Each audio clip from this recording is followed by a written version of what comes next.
ఎత్తిపోసుకునే అవకాశం పోయింది.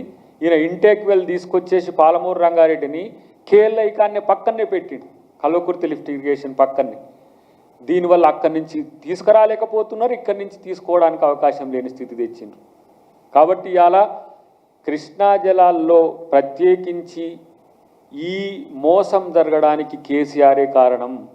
ఆయన ఎట్లా అంటే మన రాష్ట్రంలో రైతులు చచ్చిపోతుంటే కర్ణాటకకు పోయి పైసలు ఇచ్చినట్టు, పంజాబ్ రైతులకు డబ్బులు ఇచ్చినట్టుగానే మన నీటిని తీసుకుపోయి పూర్తిగా ఆయన రాజు చేసినట్టుగా చేసిన పరిస్థితి మనకు కనబడుతున్నది. కాబట్టి తెలంగాణకు ద్రోహం చేసిన ద్రోహులుగా మిమ్మల్ని చూస్తారు మిస్టర్ హరీష్ రావు.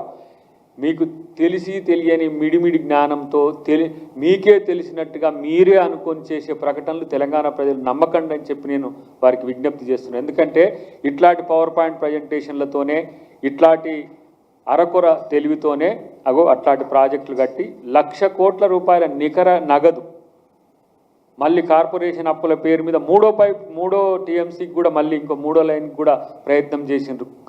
ఇలా మీ యొక్క దీవెనల వల్ల ఆ కాళేశ్వరం 3వది రాలేదు, కానీ అట్లా కూడా అబద్ధాలు చెప్పేసి ఇంకో పర్మిషన్ తీసుకొచ్చి కూడా తెలంగాణ ప్రజల మీద ఆ వైట్ ఎలిఫెంట్ను వృద్ధి పడేసే ప్రయత్నం ఉంటుండే. కాబట్టి ఇవాళ నీటి విషయంలో నిజంగా టీఆర్ఎస్ మిత్రులు మాట్లాడే నైతిక హక్కును కోల్పోయి ఉన్నారని చెప్పి మేము తెలియజేస్తున్నాం.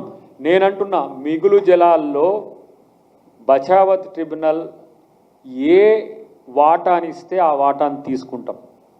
968 మాకు నికర జలాల్లో వాటా, మిగులు లేదంటే వరద జలాల్లో ఎంత వాటా వస్తే అంత వాటా తీసుకుంటాం. మీరు ఎందుకు అడగరా అంటుండే ఆయన. ఫస్ట్ అపెక్స్ కౌన్సిల్లో మీరెందుకు ఇంతవరకు అపెక్స్ కౌన్సిల్కి పోకుండా ఉన్నారో ఒక్కసారి పోయి మళ్ళొకసారి ఎందుకు బంద్ చేసిండ్రో చెప్పండి.